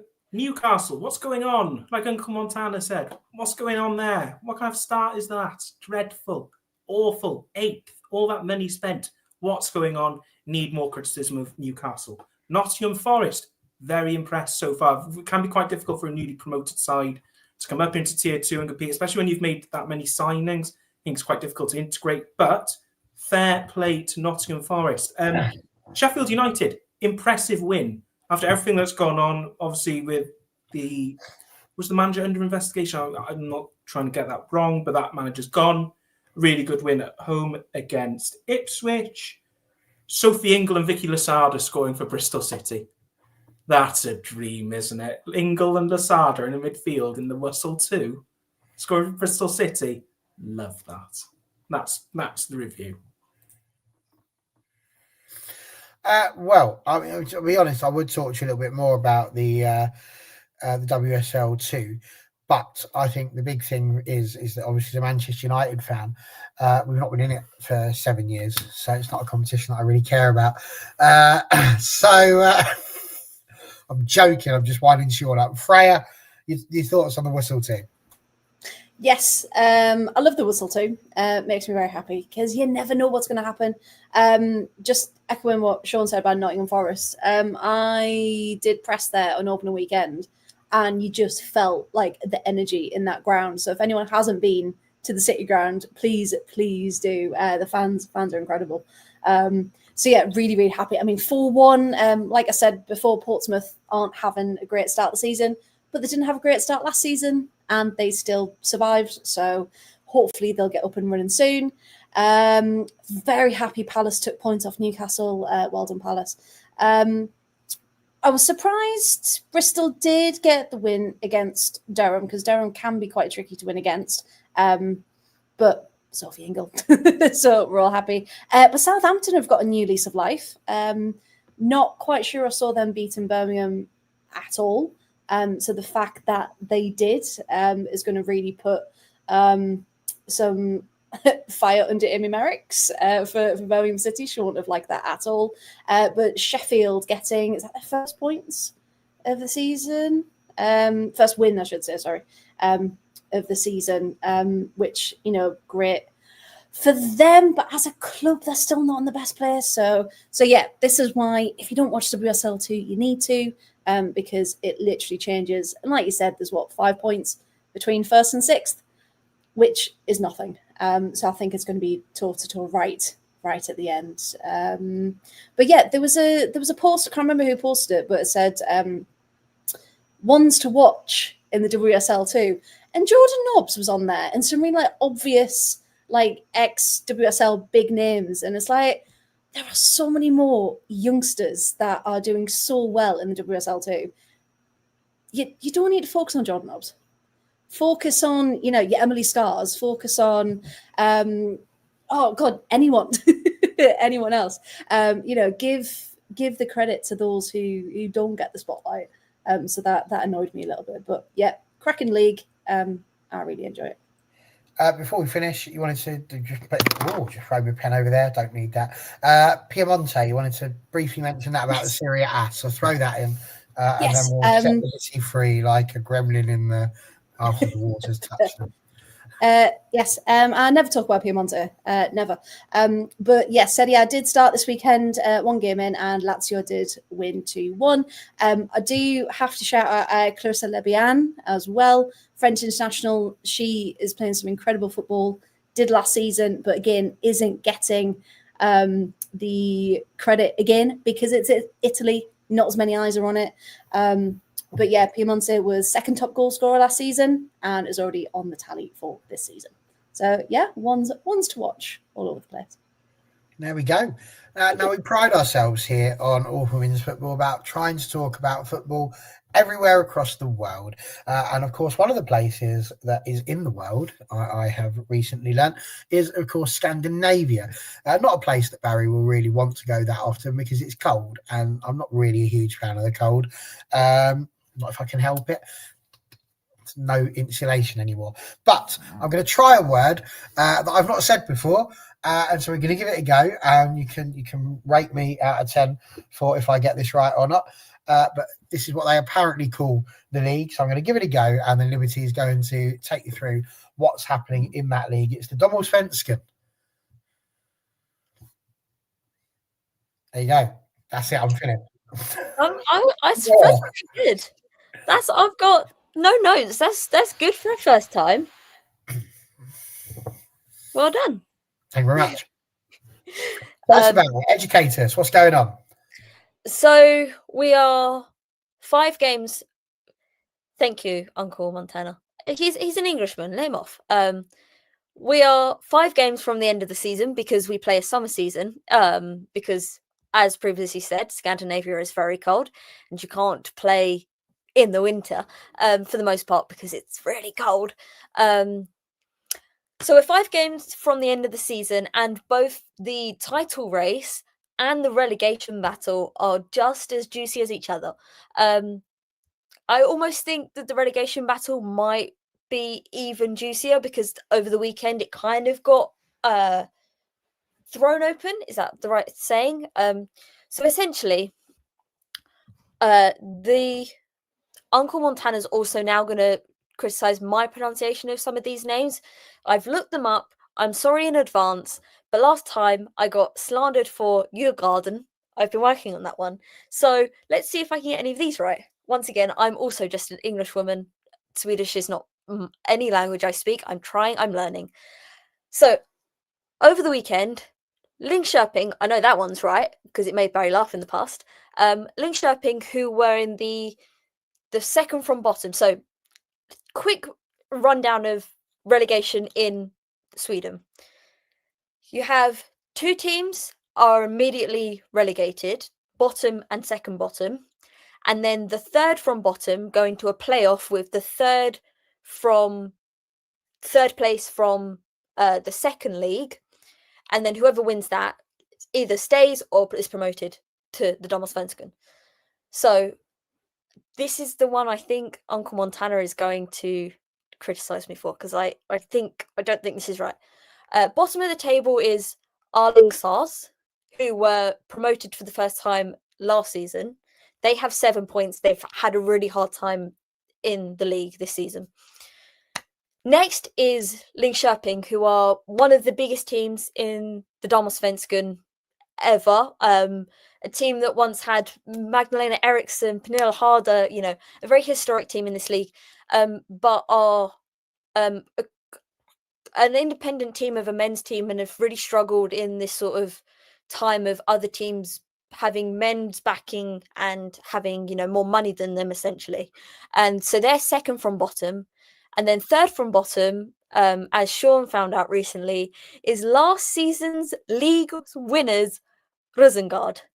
They won this title last season, only lost 1 game, scored 99 goals and only conceded 9.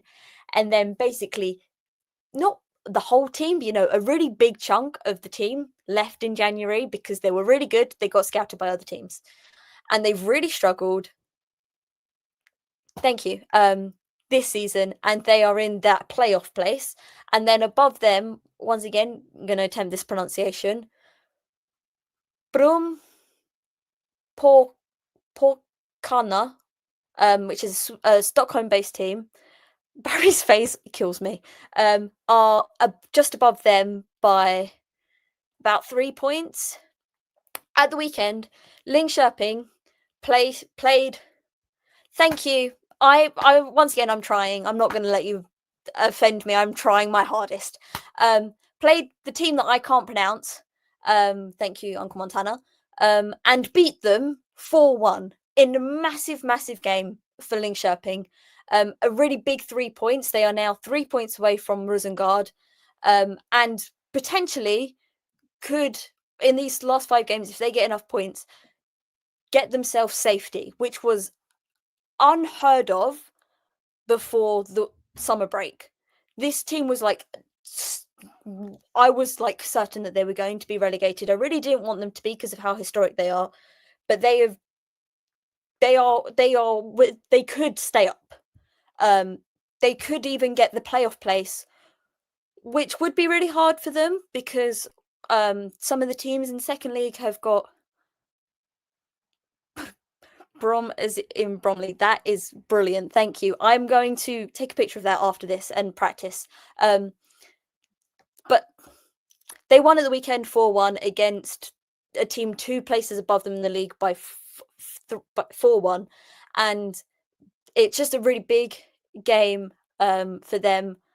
I was so happy for them. I know I have a couple of friends who support them or work for them. I'm so happy for them because it is a team that is one of those teams that have had such success in women's football and is now sort of hurt by the growth of the game and they can't keep up. So I was really happy for them to get the 3 points and to not be out of the woods with 5 games to go. That's the relegation battle. The top 4 could all win the league still. The top 4 being BK Häcken are first. 1 point below them are Hammarby.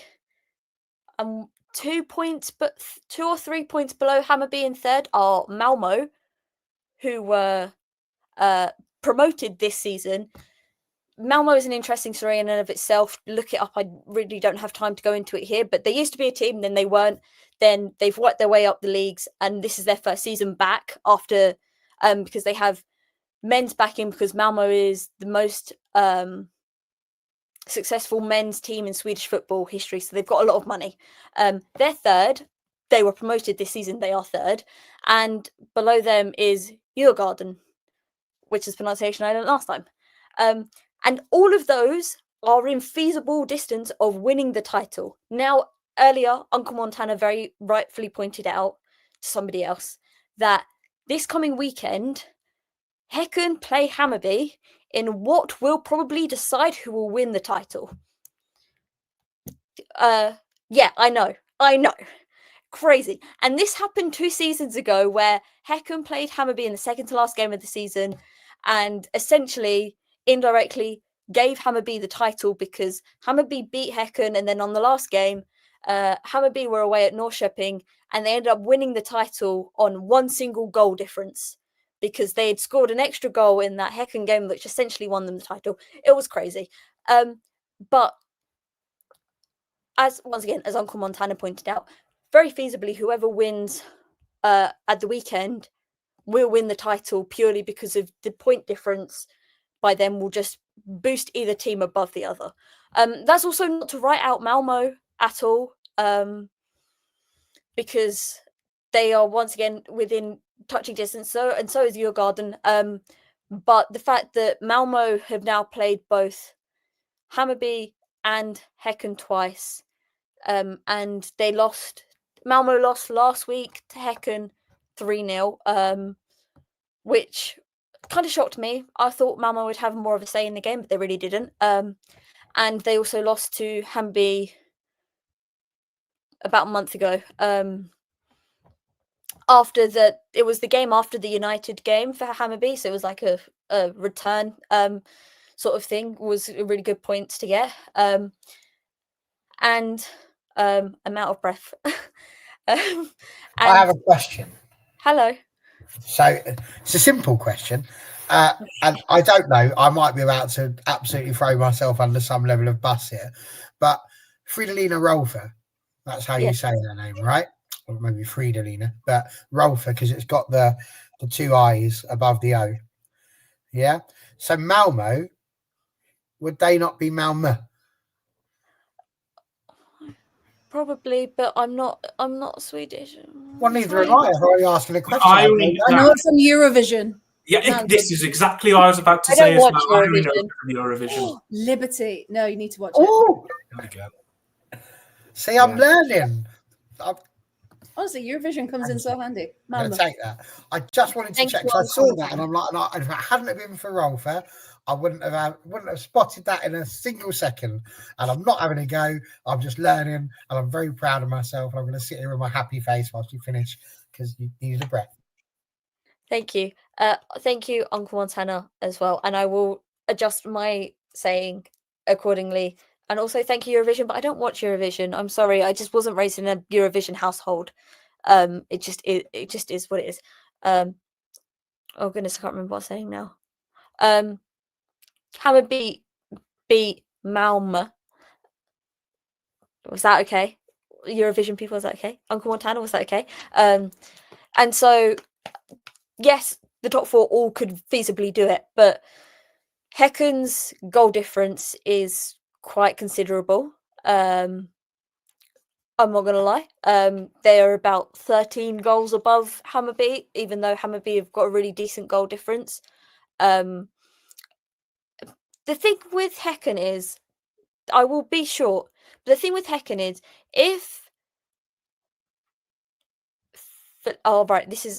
this is going to be another pronunciation that Uncle Montana is going to tell me is really bad, so please help me, sir. If Felicia Skruder, I think that's really bad, and I think that's really German, and I don't think that's right, so please help. But if she's having a good game, Häcken have a good game. She will win the Golden Boot for this season. She's 18. She scored like 30 goals, which is 10 more than second place. Who's second place? I hear you ask. It's Ellen Wangerheim from Hammarby. Just putting that out there. But she's had a really good season. But the thing is, if she isn't having a good game, Häcken sort of aren't having a good game despite having really good players around her. It's sort of a weird phenomenon, and that's what happened when they played Hammarby at home. Hammarby played when they played Hammarby last time before the summer break. She wasn't having the best game, and Hammarby took the opportunity and got the one goal that won them the game from Julie Blackstad. And so I think that depending on, they have both Hammarby and Häcken have Europa Cup games this week. So depending on what that looks like compared to the weekend, it'll be really interesting. And yeah, I think even if not unofficially, the title will be decided this weekend, which is the most exciting thing, because last season, obviously, it was over and done with a month to go because Rosengard were just so far ahead. And before that, it went down to literally, as I said, one goal in the last game. And I don't know if people have seen the videos of the Hammarby players waiting for the Häcken game to finish, but essentially, pitch invasion isn't really like a crime in Sweden. It's not really punished the same way as it is in England. Case in point, when I went to the Hammarby Spencer Cup final in May, I just followed everyone onto the pitch after we won. And so they did that.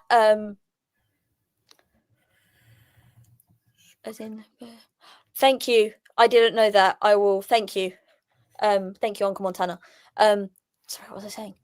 So they were all huddled around the players with one of their phones out, waiting for the end of the Häcken game, because they'd had overtime, not overtime, like injury time. And then, so they all then celebrated at the final whistle because they knew they'd won by one goal. So we could easily have a situation like that again, depending on how the weekend goes. But unofficially, whoever wins this weekend could easily will lift the title in November.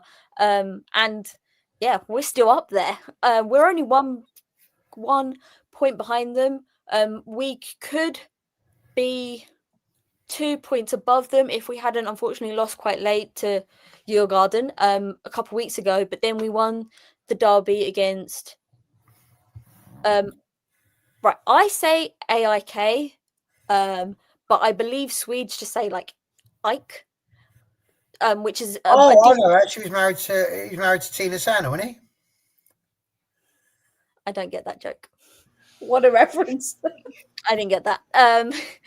But we beat them on Friday in a different, because this Stockholm derbies are like London derbies. There's like loads of them. No, I don't know what you're saying no to. Is it pronunciation? Probably me. I don't know what. I'm hoping it's my pronunciation because I do need help. But Stockholm derbies are like London derbies. There's a million of them, and they all vary in like competitiveness and severity. But we beat the team that begins with an I on Friday 1-0. We scored in the 3rd minute, and then had to hold on for 90 minutes, and it was terrifying. But yeah, it's all fun. There's 5 games left, and relegation and not promotion, the title are still on the line. And if you're bored of leagues being finished by Christmas, start watching Sweden, because we have fun and they go down to the wire most seasons. Last season was an anomaly. And also, when does the season finish? November 11th. Before Christmas, I believe. No, I don't know what he's giggling at. And don't worry. Okay. Listen, you've really educated us, which is absolutely brilliant. And I've loved this evening. It's been very good. Uncle Montana with his little Swedish guides here. We've worked out that is now Malmö.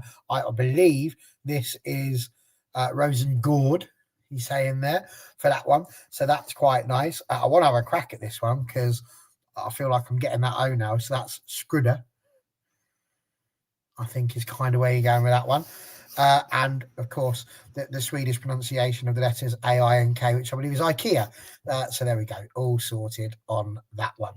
I had to get IKEA in there somewhere, didn't I? Listen, it's not just Sweden, though, guys. It's not just Sweden. And I'm going to finish with this because in Lower League Lingo the other week, I saw this team. How would you have pronounced this team? Can I just say, before we get into it, us Welsh get a lot of hate for putting double letters in. That's in your country. That's England. You have weird names as well. Absolutely, all of these are English. I guarantee it's pronounced curtsy or something like that. Close. Cossy. They stuck TES in for no reason whatsoever. Just Cossy. Thank you very much. This is Norfolk for you. That's what they've done here. What about this one? Wyndham. Yeah. Like Who the needs men's name. My great grandfather was called Wyndham, and then my brother's middle name is after him. That's the only reason I know that one. Well, fair play to you. Your next thing is to work out who Ike is from Ike and Tina Turner, because you can't be known to Orville Dean and not knowing that one. Over here, so we've done that one. Yeah, that's the next one. So what about this one? I feel like I'm on Sky Sports News. Tell me about it. Hunstanton? Well, you would think so, wouldn't you? Huntston. See, They just stick letters in. Huntston. And this one is the last one. Oh, I can't be bothered. Garblesham. Let me see if I can make that a bit easier for you. Let's stop scrolling it. There we go. Let's try that. So, yeah, that one. Garbsham. It is Garbisham, yeah. Let's get rid of the old Garbisham. So it happens everywhere. So if you were sitting and looking at that and going and got every single one wrong, that's kind of how we feel when we're trying to name other things as garbage. Do you know what? Yes, I think it absolutely is. So there you go. Just goes to show, doesn't matter where you go, which country you're in, people are always going to have some interesting pronunciations for you. And of course, sip away, you can absolutely intrigue us into the Women's South African League.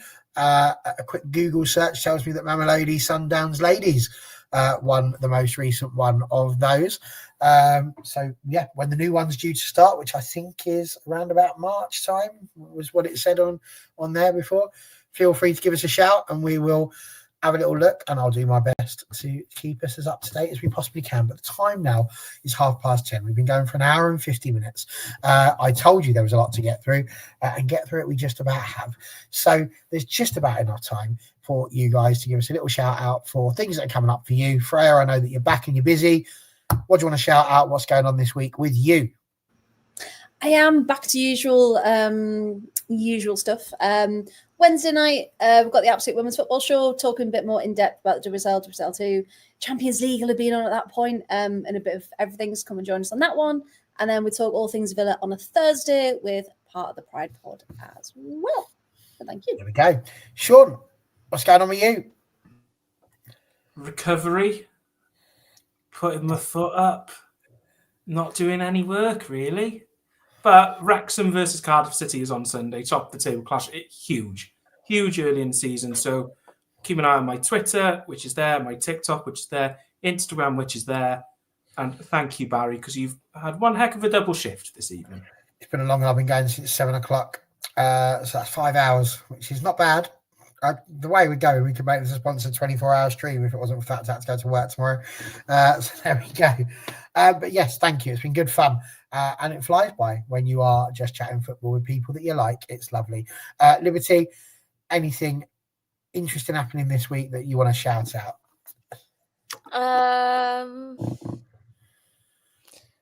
Probably talking about some of the Champions League games that may not be as widely spoken about, because that's what I like to do. And come Saturday, all I'll be talking about is Häcken versus Hammarby. And yeah, talking probably tomorrow about Hammarby versus Brann, which is, we didn't get to talk about the Europa Cup, but Europa Cup starts tomorrow as well. And that is going to be one hell of a game. And Frankfurt also playing there, and Häcken and Rosengard.